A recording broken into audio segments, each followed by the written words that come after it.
2 days ago, my son came up to me and asked me if I could approve another app for his iPhone. You parents know what I'm talking about.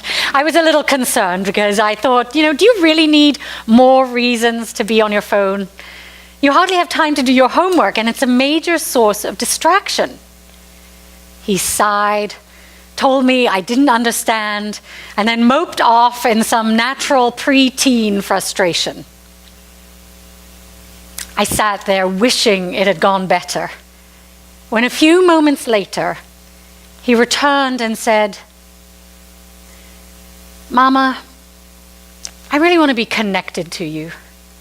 And if this stupid app is going to cause disconnection between us, I don't want it. I'm sorry. Can we please find a way to reconnect?" I know, I was speechless. I think I must have done one of those cliche double takes from cartoons. When I finally found the words, I just hugged him, thanked him, and said, "Yes, I want to be connected too. Tell me more about the importance of this app to you." In my best moment, I don't think I'd have been able to apologize that quickly, or to so rapidly figure out how the importance of connection is over my ego and hurt feelings. I was stunned by what he did. He completely changed that difficult moment for both of us into something beautiful. My 12-year-old is constantly teaching me lessons in love, humility, and forgiveness. And his timing is rather pertinent too, though I doubt that he had any idea that Jews and Muslims are in the midst of their days of repentance. Jewish people are currently honoring their days of awe, just prior to the celebration of Yom Kippur on Wednesday. It's a time to ask for and offer forgiveness. And though I'm not deeply familiar with Jewish custom or practice, I am intrigued and somewhat envious of the annual opportunity to atone for wrongdoing and ask for forgiveness. How precious to have the chance once a year to focus on how we may have hurt or harmed others, and then ask for forgiveness.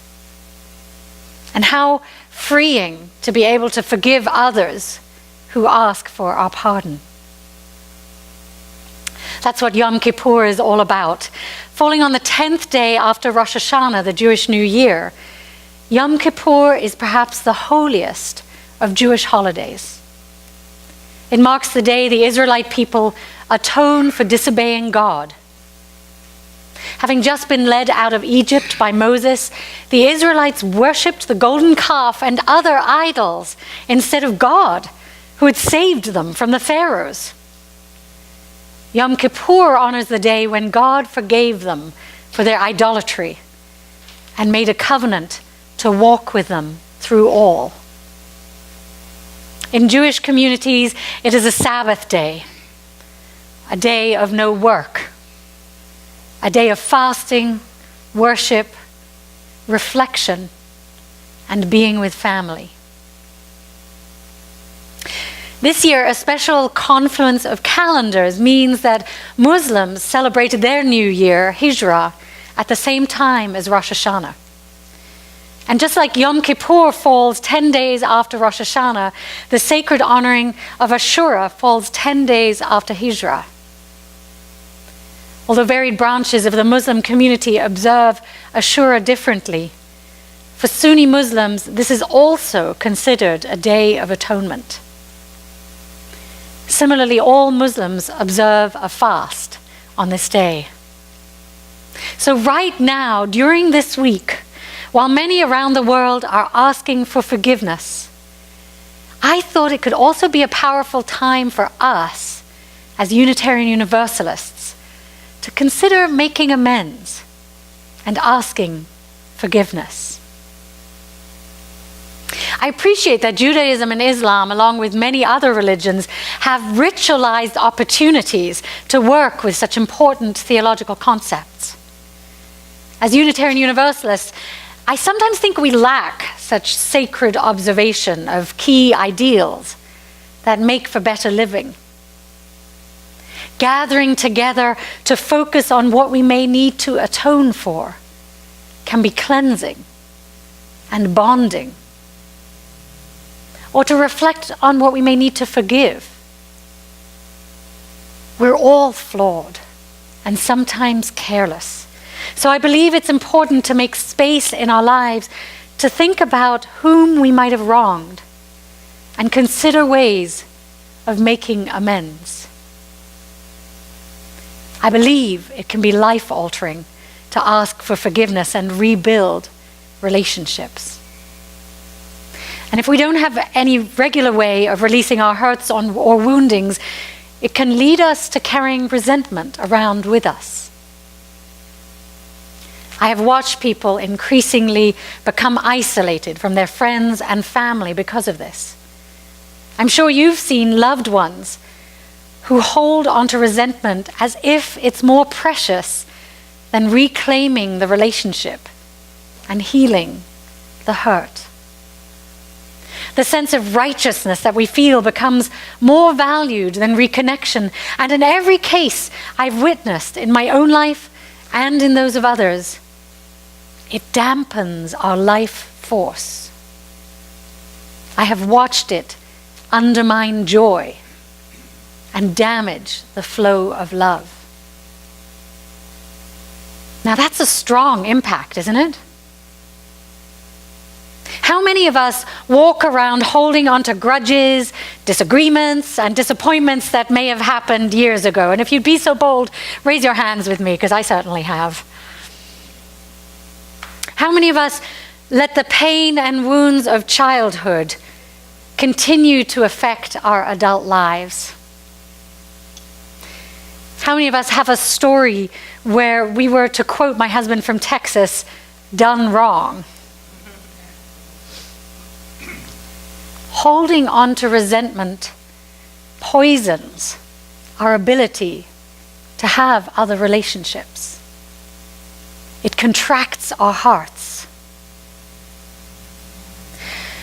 When I worked as a hospice chaplain, I saw firsthand that those who held onto resentments and bitterness were often more isolated in their final days. They also had a more difficult time letting go because of the turmoil in their minds. In contrast, those who had decided to release past grievances usually had more community surrounding them at the end. And it may seem obvious to say, but they seemed more at peace. I didn't meet a single person who wished they had not forgiven someone who had hurt them, though it may have taken some swallowing of pride. I didn't meet anyone who regretted asking forgiveness from those they had harmed. Asking for and offering forgiveness are both acts of generosity. However, there are no guarantees that we'll receive the pardon we seek from others. We have to be prepared for that. But owning our wrongdoing is healing in itself. Taking responsibility for harming another, admitting our fallibility, our mistake, requires us to lower our shields, open our hearts, and risk vulnerability. And whether we receive forgiveness or not, this will lessen our own burden, if not another's as well. There's an old story about a wise man who visited a small village in the mountains. In that town, people all walked around hunched over because they were carrying great invisible sacks of burdens and grudges on their backs. Their sacks were filled with pain, hurt, anger, and resentment, accumulated over decades of living, and in some cases also passed down through generations. The wise traveler saw with dismay how burdened and unhappy all the villagers were. He asked why they were all hunched over, grumpy and sad. They told him about the years of collecting burdens and grudges that were now weighing them down. Upon hearing this sad tale, the wise man told them he had a magical solution for them. Did they want to be able to walk upright again and be free of their burdens? Well, for some of the townsfolk this sounded intriguing, but many of them were cynical by nature. Living stooped over for so long does that to these people, but it was hard not to hope. So they asked the stranger to share his magic. The wise old man stood in the town square and said to them, 5 words, and 5 words alone, will heal you from your burdens and moans. Skeptical but eager to know if it would work, the villagers agreed to try anything if the stranger would just teach them the magic words. The wise man agreed, but only if all of the villagers wholeheartedly participated in the magic, following his instructions to the letter. Thinking but not speaking the words to one another will not cure one bent sister or a stooped and hobbled brother. The magic only works when you speak the words aloud. They must be spoken to each other by the humble and the proud. Say them with all honesty if you want the magic to happen. They must come from integrity if you hope to heal the pattern. The villagers were conflicted. They'd gotten used to carrying around their burdens. Tables and chairs had been designed to compensate for their stoop, and they'd grown comfortable, or at least accustomed to the pain. They weren't entirely sure they wanted to change. But the stranger's words were so tempting. He saw their fear of disappointment and told them, say these 5 magical words, and you'll stand straight and tall. Just 5 magic words, and you'll be dancing by nightfall. It was simply too enticing. The villagers all agreed they would do what the stranger told them, even if it made them look foolish or risk disappointment. A hush came across the crowd. The first 2 words are only part of the spell. You must have direct eye contact for them to work well. Now, it's hard when you're hunched over like that to truly look into the eyes of another. For longer than the villagers could remember, the best they could do was stare at each other's feet. But the villagers were willing to give it a try. Creakily, with groans and squeaks, they strained to look at each other, eye to eye. Once they'd paired off, the stranger said to them, start by saying these 2 simple words. If you mean them truly, your voice will be heard. I'm sorry. You could hear I'm sorry begin as a murmur and then grow to a loud whisper. And just as the stranger had promised, the more they said these magic words to each other, the more they straightened up. The burdens on their backs became lighter. They moved around from person to person, repeating the incantation. As the excited din died down, the stranger spoke again. Now, in the same fashion, 3 more words are true. Look into each other's eyes and say, I forgive you. This time, there was no murmur or whisper at all. You could clearly hear choruses of I forgive you echoing around the village. And then more, I'm sorry, followed by some improvised, no, it's me who is sorry. And then thank you, I forgive you too. And oh, I'm so sorry, I forgive you. And with that came the unmistakable sound of laughter and tears and a bunch of significantly upright and taller people hugging one another as if they hadn't seen each other for years. Which they hadn't really, since they'd all been so hunched over and staring at the ground. The wise man was right. Before long, the villagers were dancing with joy, sharing meals, exchanging stories, and laughing like they had not since childhood. They wondered why they'd ever given so much importance to holding on to their grudges as opposed to experiencing the joy and freedom they were all feeling now. We must thank the stranger. He was right.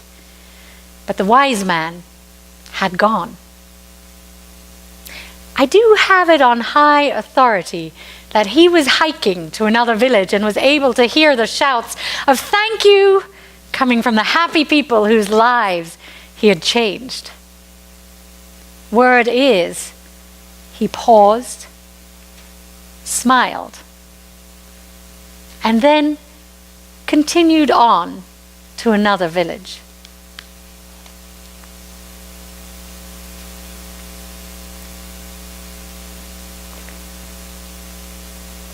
Another wise man who I've actually met, who has changed many people's lives, is Dr. Ira Byock.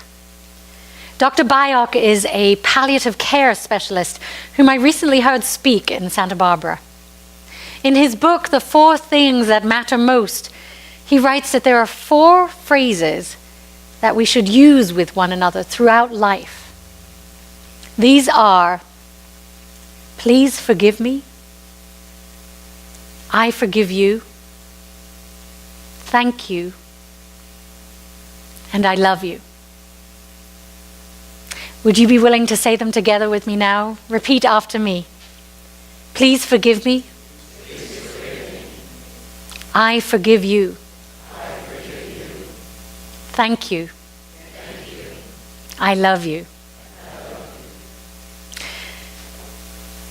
you. I wonder if we might take a moment to think of someone we could say these phrases to. Is there a family member or a friend with whom you've had a disagreement? Is someone close to you nearing their last days who would benefit from hearing these words? I said them to my father when he was dying. Do you have ruptured relationships with your children or your parents, which might be healed by offering these magic words? It can take great courage to say them, especially if we feel justified in our anger or hurt, particularly if we're clearly the victim in a situation, if we were the ones that were wronged. It takes bravery to say these words, but it can be worth it. If for no other reason, then it helps us heal. Many psychologists from M. Scott Peck to Dr. Fred Luskin say that if we find no other reason to forgive, we must do so to help ourselves heal. When we see people forgiving murderers or other perpetrators of horrendous crimes, it may seem counterintuitive, but it's not. On some level, they know that to heal, to put the tragedy behind them, to feel love or joy or hope again, they have to find some measure of forgiveness. They may remember the broken humanity in the other, as our first UU principle calls us to do. Or they may know that they can't fully heal until they've let go of the emotional tie to another, even if it's rage, anger, or hurt.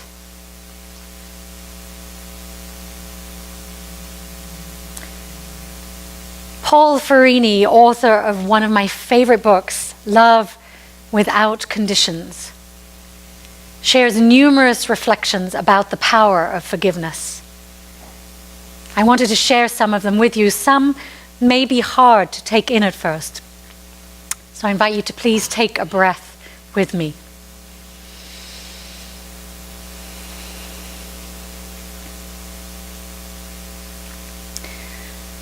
Let those who abuse you go free. Pray for them and bless them. And know that as you release them, you release yourself.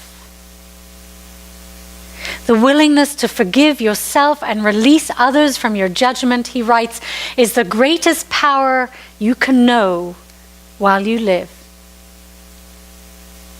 The only power that is greater is the power of love itself.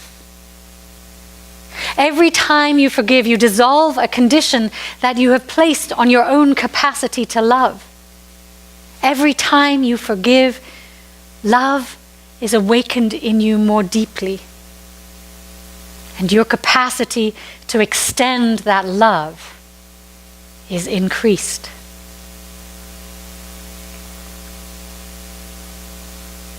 And though the benefits of offering forgiveness are many, this process can be hard. Our hearts or bodies or lives may have been so damaged that it will take time. You may go through the classic stages of grief to prepare for forgiveness: denial, rage, sorrow, fear, and confusion. Yet the more we are willing to attempt forgiving, the easier it becomes. Love yourself with the courage and willingness it takes. It will always be easier not to forgive, to hold on to a wrong or push it aside, or like the villagers, allow it to become a burden that hunches us and leaves us staring at the ground. Yet it seems to me that the numerous benefits of forgiving, greater peace, joy, and equanimity, far outweigh the immediate comfort of holding on to grudges and hurts. And each time we forgive, we liberate our bodies, our hearts, and minds from the pain in our past. We free ourselves from the invisible shackles that bind us. In an article called "The Essence of Forgiveness," one of my favorite spiritual leaders, Rabbi Rami Shapiro, says, "I expect to be hurt. Not all the time and by everyone, but often enough by those I love that it isn't a shock, even when the cause of the hurt is a surprise. I expect to be hurt not because I think people are mean and hurtful, but because I know that people are most often victims of their own inner turmoil, and this turmoil just erupts now and again in ways that hurt me. They are people just like me. You forgive because you know we are all trapped in our own madness. Not forgiving simply locks you into additional layers of suffering that have no beneficial results at all," he writes.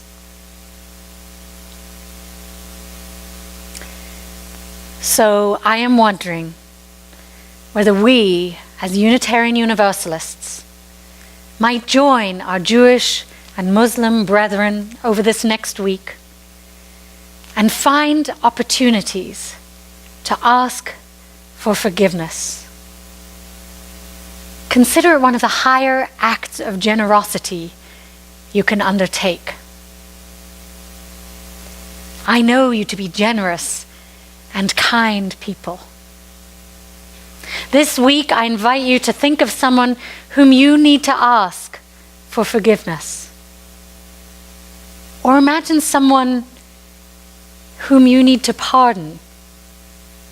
And just try it. It doesn't have to be the most difficult situation in your life. Be gentle with yourself and see what feels safe. But find at least one opportunity to forgive or be forgiven. And then tell someone else about it. By sharing it, you may inspire them to do the same. And that will build a more peaceful, loving world. Oh, and don't forget these magic words. Repeat them again after me. I'm sorry. Please forgive me. I forgive you. Thank you. And I love you. May it be so.